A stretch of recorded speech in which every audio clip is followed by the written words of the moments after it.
If there are black holes that can be entered, she thinks the white ones are the exit.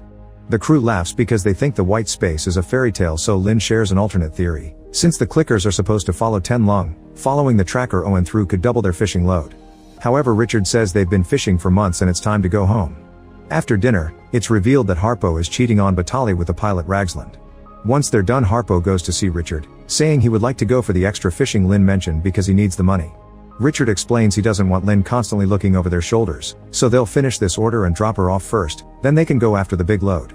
Meanwhile, Lin sneaks into the comms room and sends a message to the ICE without noticing her transmission gets intercepted. A few hours later, Richard watches a recording from Bentley talking about Tianlong and remembers the day his father gifted him a sword.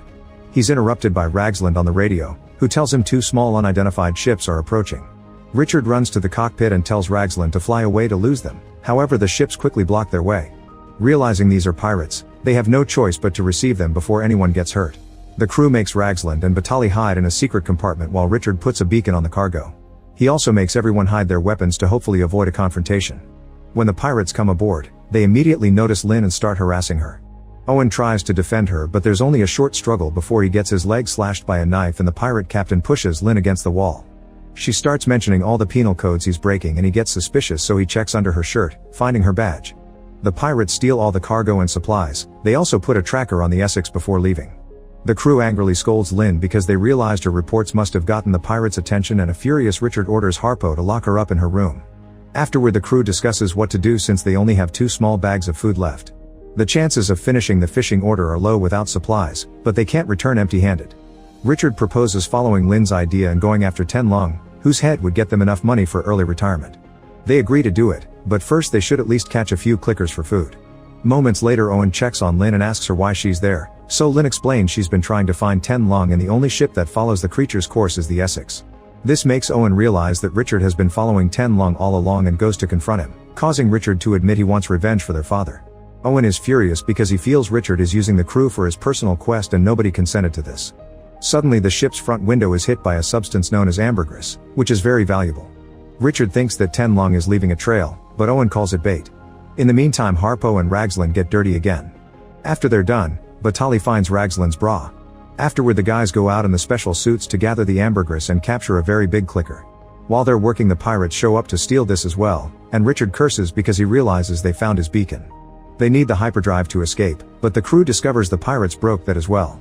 The mechanic Stubbs starts working on fixing it and Richard tells the crew to get back on the ship, but Harpo still chooses to stay to capture the clicker first. Soon the pirates open fire, and while the Essex has a protective force field, it won't last for long. Richard orders Ragsland to release the waste chambers, not caring that Harpo is still outside since it was his choice. Harpo moves fast to dodge the chambers and manages to return to the Essex with the clicker he caught. The chambers crash against one of the pirate ships, but the other is still going. When the pirate captain shoots missiles that could destroy the Essex, Stubbs finally finishes fixing the system and the ship disappears by using hyperspeed. Once they're safe, the crew calls Richard out for getting rid of their beacon.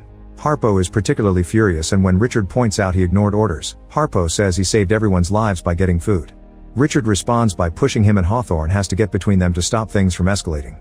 Meanwhile, Stubbs is cleaning the ambergris from the suits when he notices that the lock on the clicker crate is open.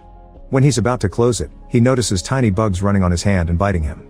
Soon the creatures are sneaking under his clothes and he goes crazy trying to get them off, causing him to forget that the crate is still unlocked. Stubbs runs to the bathroom to try to wash the bugs off, however they're now inside his body. When he returns to his room, he keeps hearing voices and starts screaming at the walls. After dinner, Batali tells Harpo that she's pregnant. Harpo freaks out because kids are expensive, so he decides to steal some of the ambergris and hides it in the fridge. Meanwhile, Richard checks on Lin, who is against killing Tianlong. However, she refuses to explain why, so Richard ignores her argument. After he leaves, Lin messes with the lock until she manages to break it and finally escapes her room. In the shadows of the corridor, someone is breaking the oxygen reserves.